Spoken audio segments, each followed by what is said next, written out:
Welcome to Ultramind.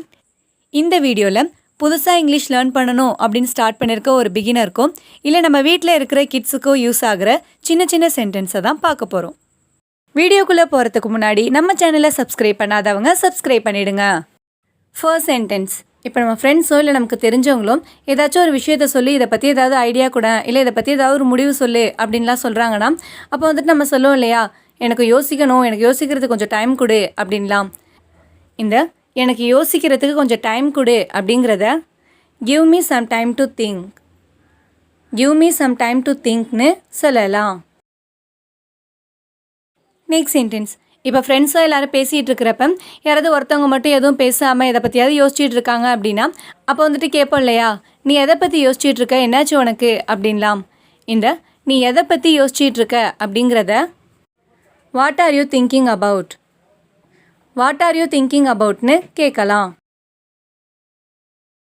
Next sentence.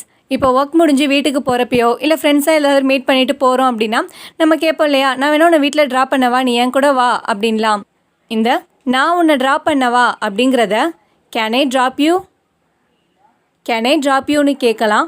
அப்படி இல்லைன்னா shall I drop யூன்னு கேட்கலாம். Next sentence. இப்போ ஸ்கூலோ காலேஜோ பக்கத்தில் இருக்குது அப்படின்னா நிறைய பேர் நடந்து தான் போவாங்க இல்லையா, அவங்க வந்துட்டு சொல்லுவாங்களே, நான் ஸ்கூலுக்கு நடந்து போகிறேன் இல்லை நான் காலேஜுக்கு நடந்து போகிறேன் அப்படின்லாம்.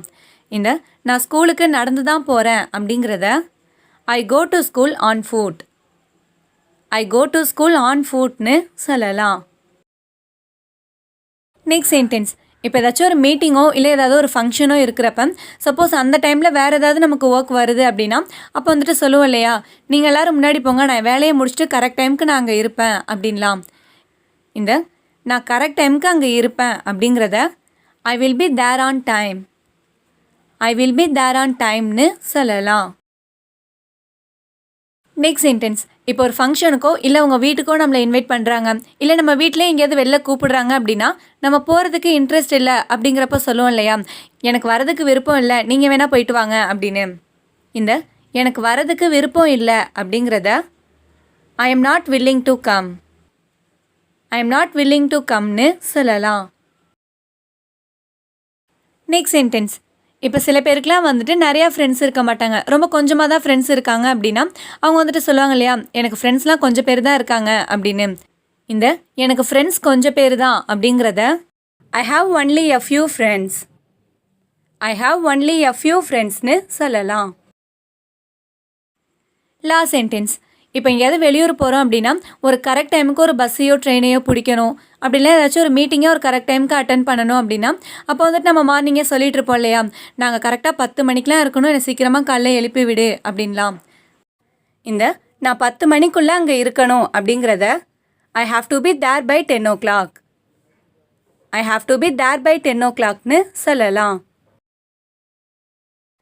இந்த வீடியோ உங்களுக்கு யூஸ்ஃபுல்லாக இருந்திருக்கும்னு நினைக்கிறேன். உங்கள் ஃப்ரெண்ட்ஸ் யாராச்சும் இங்கிலீஷ் கற்றுக்கணும்னு ஆசைப்படுறாங்கன்னா மறக்காமல் இந்த வீடியோவை அவங்களுக்கு ஷேர் பண்ணுங்கள். அண்ட் தேங்க்ஸ் ஃபார் வாட்சிங்.